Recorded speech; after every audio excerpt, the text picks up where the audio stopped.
Hiya, Martin here. Thank you for joining me. I hope you're all well and you have had amazing creative weeks and weekends and months in your workshops. For this video, I thought I would make a triptych, one or the other anyway. It's a three-part ornament out of a square block of Sycamore.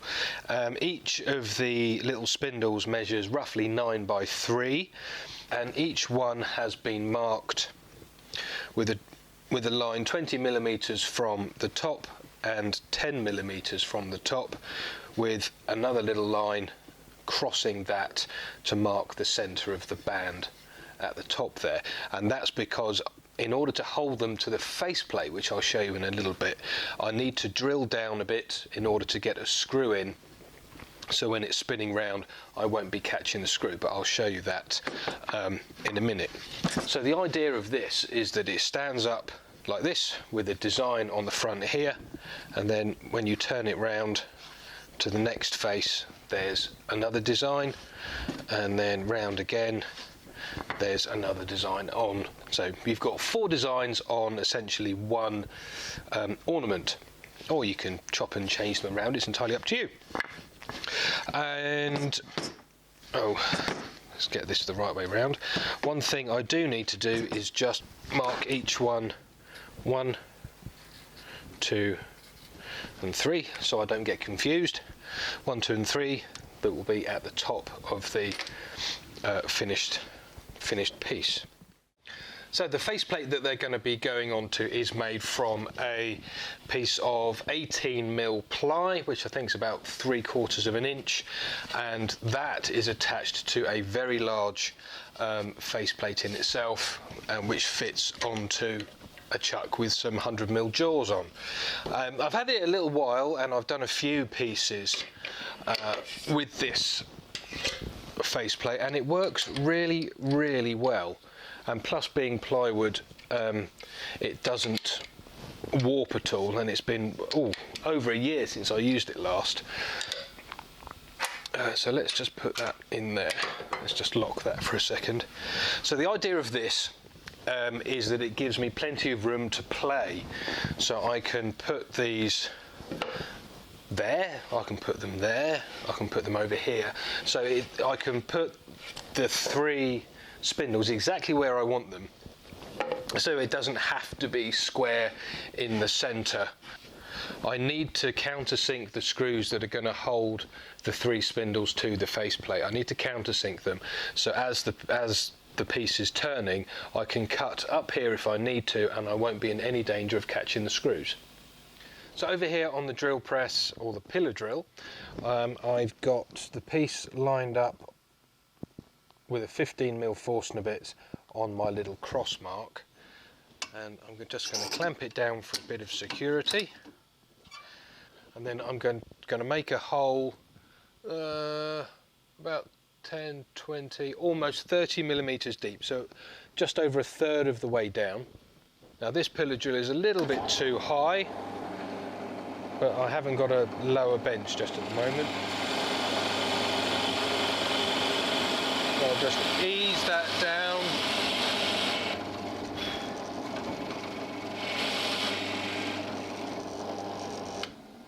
And then I've got to do that on all 4 sides of all 3 pieces. Now the screws I'm going to be using to attach the blocks to the faceplate are quite chunky. These are 70mm by 6mm, and just to help on the inside of the block getting the screw through, I'm going to use a 3.5mm drill bit just to finish drilling a hole through the actual block. So I've got sort of a pilot hole for the screw to fit into, or to screw through into the faceplate. Now I don't need to go all the way through, because I'll be drilling from both sides. I'll be drilling from both sides of the hole, or both sides of the 15mm hole, which means I'll have a 3.5mm hole all the way through. Finally, we're at the lathe and I can start to figure out where I want to put the blocks onto the faceplate. Need a drill. I don't want any of the sides centered.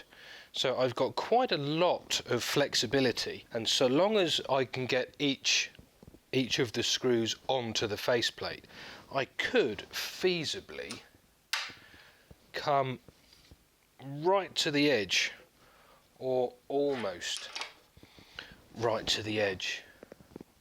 See, that looks okay about there-ish. Yeah, let's start. Oops. Tell you what, I think I might just put them on however I feel like it, and it will be a little less awkward. I could have used double-sided sticky tape, I suppose.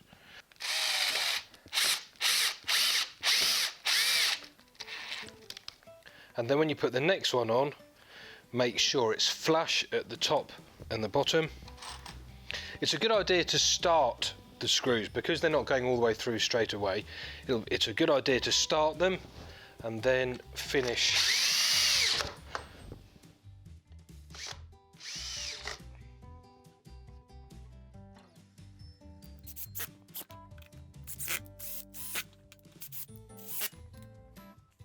Now, because of the way the blocks are mounted on the faceplate, they're out of balance, so when we spin the lathe up, this might start to wobble. So if you've got space behind the faceplate and there's no motor here or anything like that, what you can do is you can essentially reverse mount a block of wood to act as a counterbalance. And by mounting it on the back, you won't have to worry about trying to cut it. So I've got here a piece of ash, which I'm going to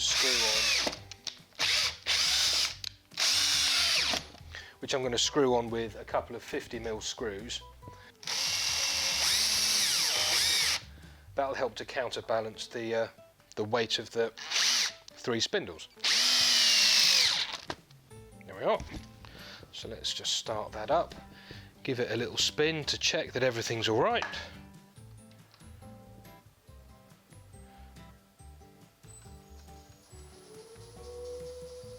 And that's better. Right. This is quite exciting, this.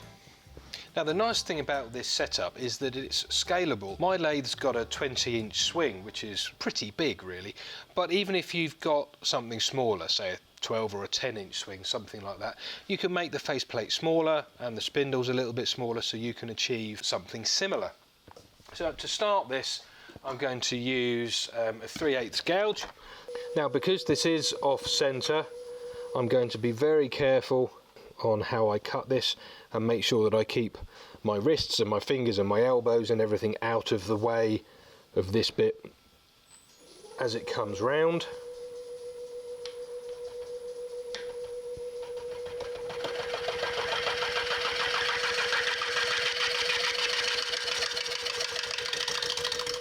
Start to cut some air.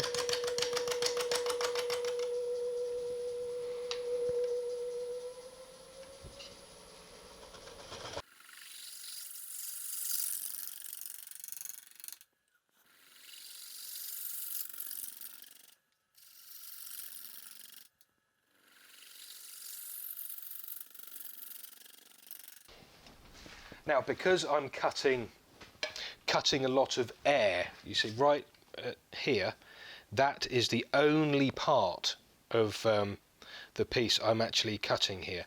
Everything else, apart from that tiny little corner there, everything else is going to be essentially air. So I've got to make this cut incredibly carefully, very, very slowly.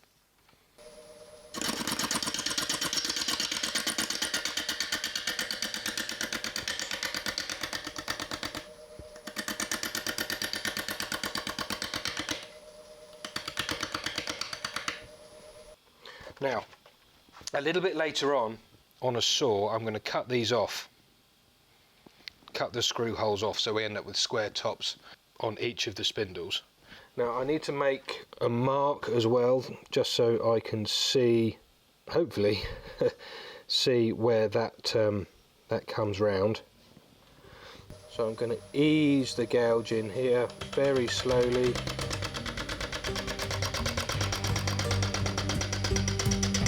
And then start to come in again.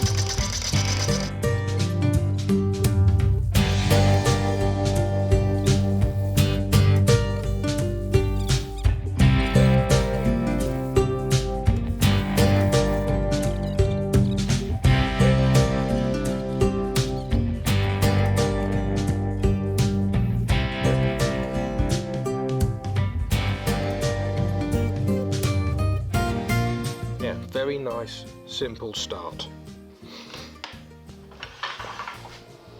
Right, so with the extractor running and the air filter on as well, I'm going to take the drill and I'm going to move the piece round. So the lathe is going to be stationary and switched off, and then I'll be able to move the piece by hand so I don't run the risk of catching the drill should I slip off the edge. So I put my mask on as well.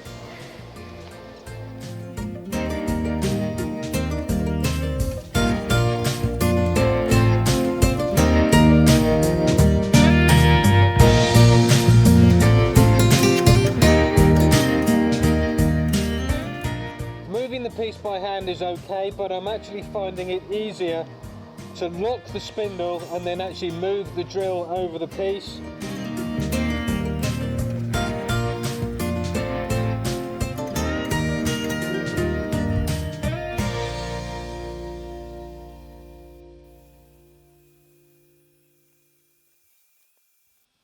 So I finished the sanding down to 400 grit, and because we've got kind of a ripple on here, I think it looks a little bit almost like a splosh in a puddle or some water, something like that. So I'm going to use a couple of blues. I'm going to use the Intrinsic Midnight Blue and the Sky Blue, and rather than applying it with kitchen towel like I normally do, I'm going to use a piece of, what's that? Sea sponge, that's it, sea sponge. Then I can just dab it on however I want to make it look nice. So I'm going to squirt a little bit of the Midnight Blue on to start with, and then just dab it on. I want to keep turning it so it looks kind of random. And I'm also doing it like this to stop as much bleed onto the other face as I can. Just change that to a bit of the sky blue now.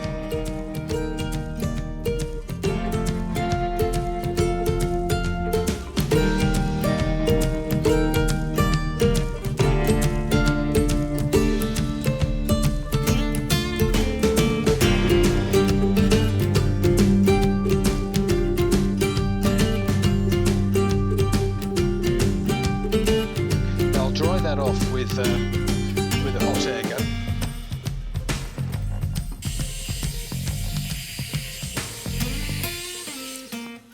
So now I'm happy with the colour, I can start to seal the piece using, I'm going to use a cellulose based sanding sealer, and I'm going to wipe it on down the piece like this, again to try and avoid as much sort of overspill or seepage, bleed into the face just here. It's not going to make too much difference. I've decided not to finish this just yet. I'll do it a bit later on. So remember, I've got 1, 2, 3. I'm going to unscrew them all now. Ow! So it's now a couple of days later from when I did the blue side, and what I've decided to do this time is work on the back of the blue faces. So the blue faces are now face down on the faceplate, and I have taped around the top of each of the blocks just to stop any bleed or seepage into the piece when I move on to this next step. And I have already faced it faced it off. Now the plan for this side is to eventually decorate it with probably copper metal reactive paint, or I might do bronze. So bronze goes kind of blue with its patina, copper goes green, so I'm not sure yet. But what I want to do is I want to put some straight lines across here. Loads and loads and loads of straight lines. And to do that, I'm going to use a rotary tool with carbide tip on it. And I'm going to use a piece of, just a piece of plywood to act as a bit of a ruler. And I'm going to start just below the screw holes here, and then use the plywood as a guide so I can cut a straight line, or a fairly straight line, along each of the lines that I want to do. So this is going to take quite a while, I'm sure. And then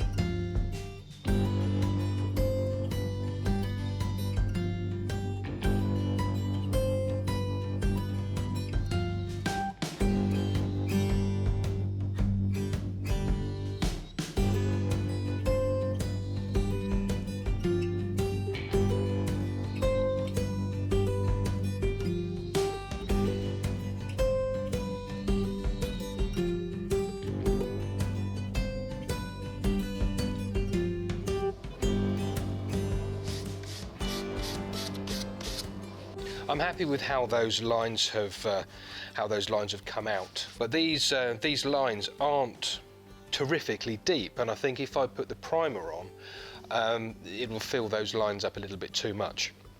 So instead, I'm going to put on some sanding sealer, and I'm going to wipe the sanding sealer in the direction of the lines, like so, just to seal the wood up a little bit, in order to let the paint sit on top of it.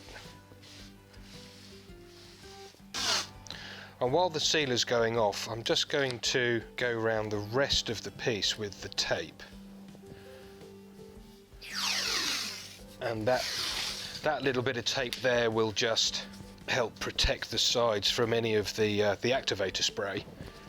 Right, so the sealer's dry, and I've decided to go with the copper paint, and I've got it onto a piece of kitchen towel, and I'm just going to start to apply it all over where I want it, and I'm going to bring that paint right up over the top of the screw holes, just to make sure that when I cut it off, I'm not going to be left with any sort of untreated, unpainted wood. Now I'm going to dry that off with a hot air gun before I put on the second coat. Do it again. Now I'm at a position where I can start to think about putting on the second coat and the activator spray, and I'm using a sea sponge again for this because it's not going to fall apart like the towel did. So I'm just going over the whole piece. I'm going to put on a fairly thick coat before putting the activator spray on, and I'm dabbing the paint on to make sure, get it nice and even, and also right into the bottom of those cuts that we've made.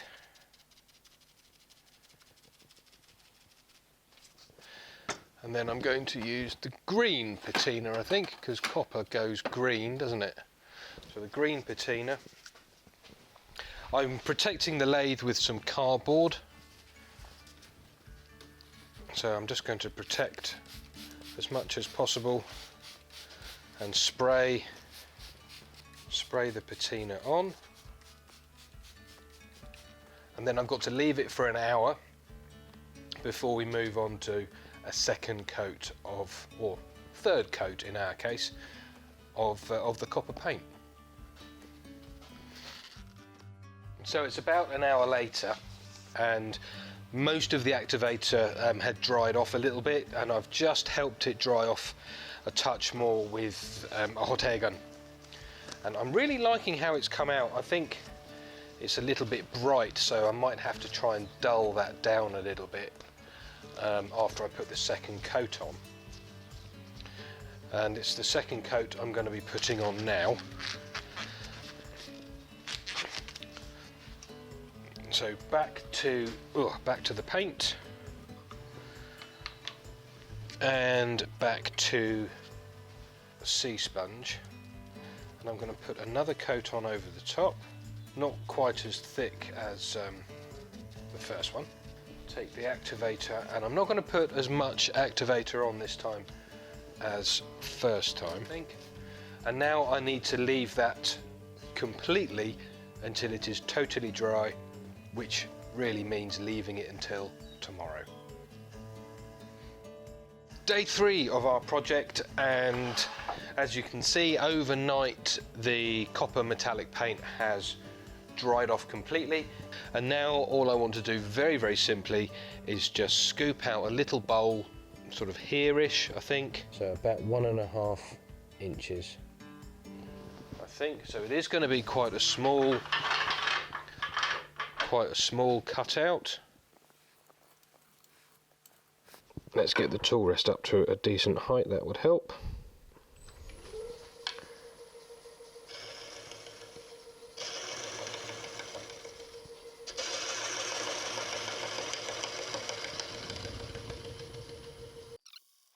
And again, as I'm doing this, I'm keeping my elbow and my arm away from the edge. Now, that's all the turning I need to do for this bit. I need to sand that bit down, get it really nice and smooth, and then I can seal the whole piece before we can move on. Now that's been sanded down to 400, I can put the sealer on, and I'm going to do it with a couple of sheets of kitchen towel. I like using kitchen towel.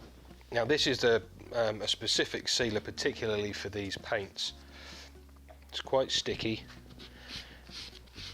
and just as I did when I sealed it before I put the actual paint on, I'm going to dab it in to make sure it gets into all of the little lines. And I'll do the bowl as well. And then of course I need to let it dry completely before we move on to the next step. Exciting, isn't it? Sealer's pretty dry now. It's been about 10 minutes, something like that, and I gave it a bit of a hand with the hot air gun as well. And just while it's finishing drying off, I've got here a selection of metal leaf,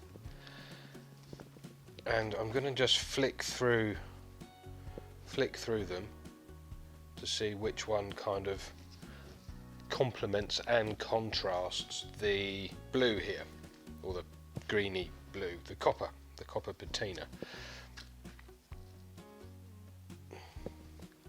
I think that might be a bit much.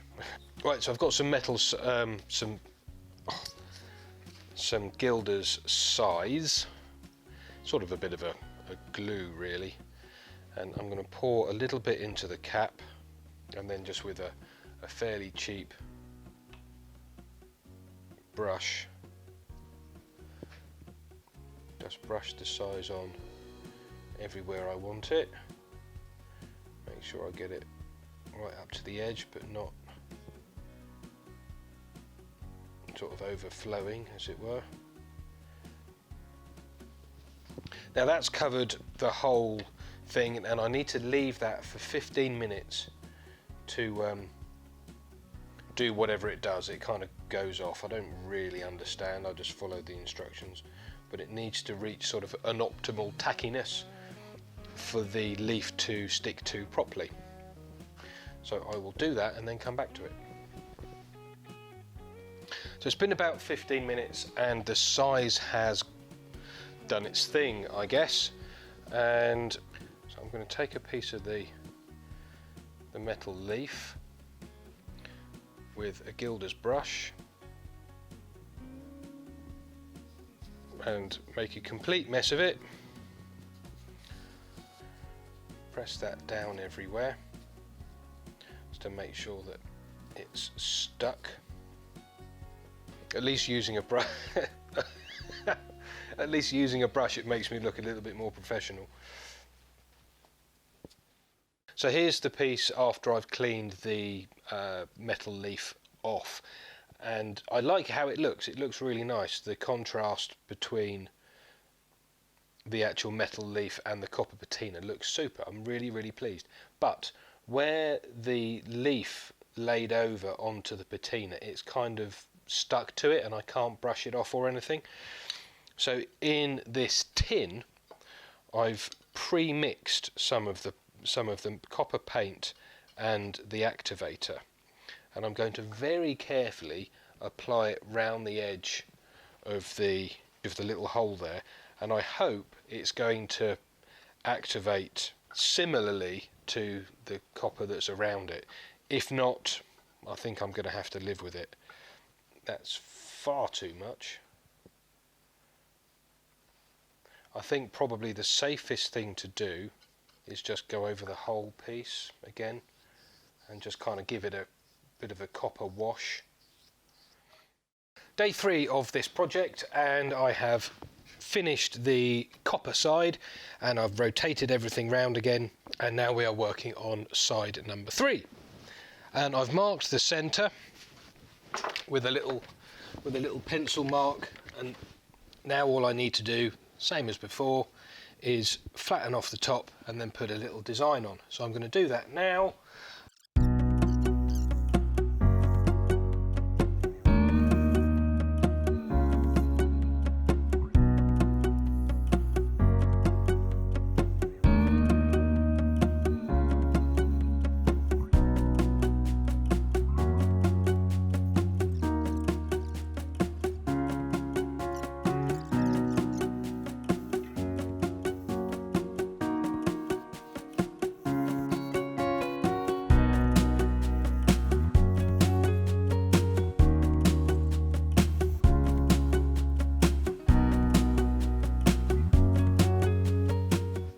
Yes, and now I can sand it.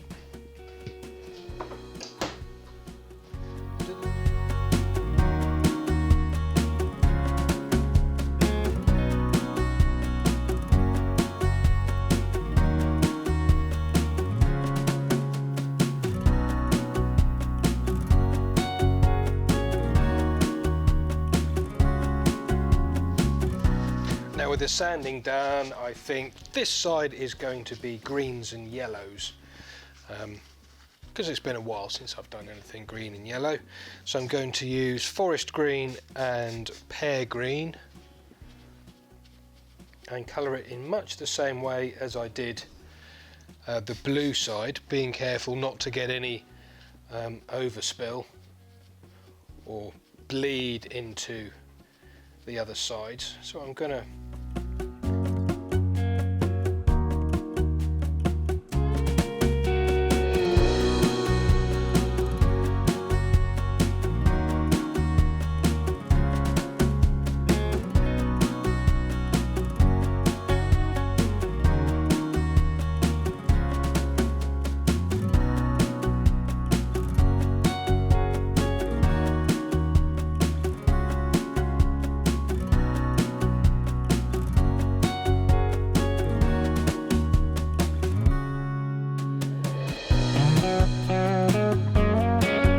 that's the colour on. It's fairly dark and it looks a little bit blotchy at the moment, but that will change shortly when I put some sealer on it. But for the moment, what I want to do is I want to add a little bit of burning, a little bit of scorching to it. Now when you use fire in your workshop, make sure that your lathe is clean, there's no dust anywhere, and you also have good access to fire extinguishers. And just in case you need to run away, you've got a clear exit out to your door. So for this, I'm going to use just a little, I think this is a chef's burner. Just with a little flame. And I just want to burn the tops of these ridges a little bit, just to add an extra sort of element of texture where I can, trying not to burn the other sides as well, although that's almost inevitable. And you've also got to be careful not to get it too hot so the wood cracks. And I'm going to take as much of the soot off as I can. I'm not going to worry if it blends into the piece because that's all part of the atmosphere of it. And just the same as before, I'm going to try not to spill it over the sides onto the neighbouring pieces. Now the sealer's dry and I've got the gilder's size back and yet another piece of sea sponge, and I don't want to cover this in gold leaf obviously, but where I had a little bit of trouble with the sanding, there's a little bit of tear out left in a couple of places. So what I'll do to kind of hide that and cheat a little bit is put some gold leaf sort of over the top of it, not complete, just kind of speckled a little bit, which is where the sea sponge is so handy because it's got holes in it. So I can just dab it on in various places so it's not, and leave it then for the allotted 15 minutes to do whatever it does. 15 minutes have passed, and whilst going through my collection of metal leaf, I've found this stuff. This is variegated leaf, similar to the other one, but the colours kind of echo the colours that are already on the piece. It's a little bit goldy, there's some green in there as well. So I think I'm going to use a sheet of this.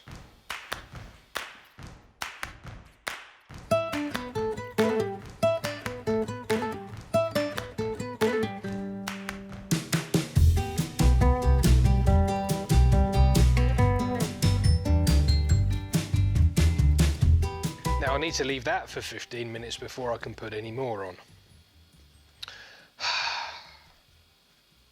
Right, so here we go. It's now in the middle as well, and it's about 15-20 minutes after I've applied everything, and now I can just start to wipe off or rub off the excess stuff that isn't stuck to the piece. There, I'm not sure how I feel about this side yet. I think it'll look better when it's trimmed up, but so far this is not my favourite side. So it's day whatever on this project now, and I've got no idea what to do on the fourth side. So I'm just going to let my creative juices flow and just see what happens.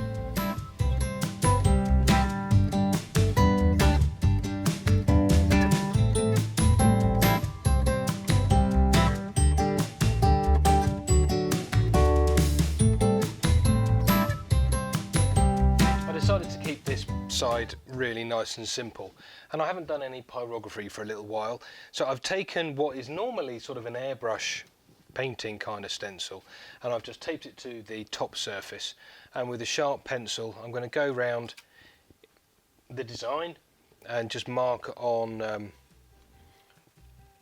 each of the little bits of the design, and then just go over it with a pyrography pen. And that should turn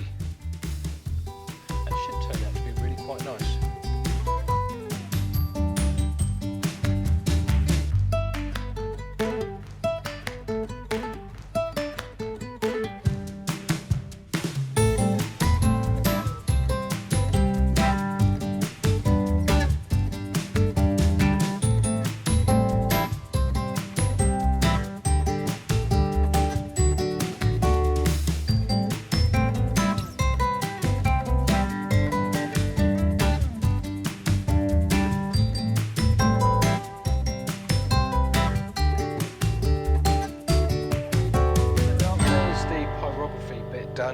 out really well. I'm quite happy with it. Now I've got to take it off and go and find a chop saw and just chop the top and the bottom off each of the spindles and then just finish it off a bit. So here's the finished piece. I'm relatively happy with how it's turned out. As an experimental piece, I'm relatively happy.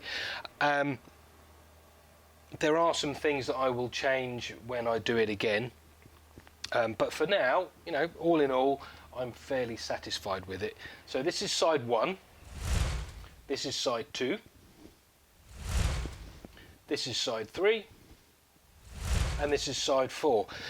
After I went to the chop saw to trim them off, I just put a tiny little chamfer around each of the edges and just tidied up any little tear out from when it was being turned. And then the whole thing was finished with a coat of Danish oil. So that's it. Thank you very much indeed for watching. I'll put some pictures up towards the end of this, and whilst they're coming up, there'll be some videos down here that I think you may find interesting. If you enjoyed this video, please do like, share and subscribe, and of course don't forget to leave a comment. So many thanks indeed for watching, and I'll look forward to seeing you again soon. Bye for now.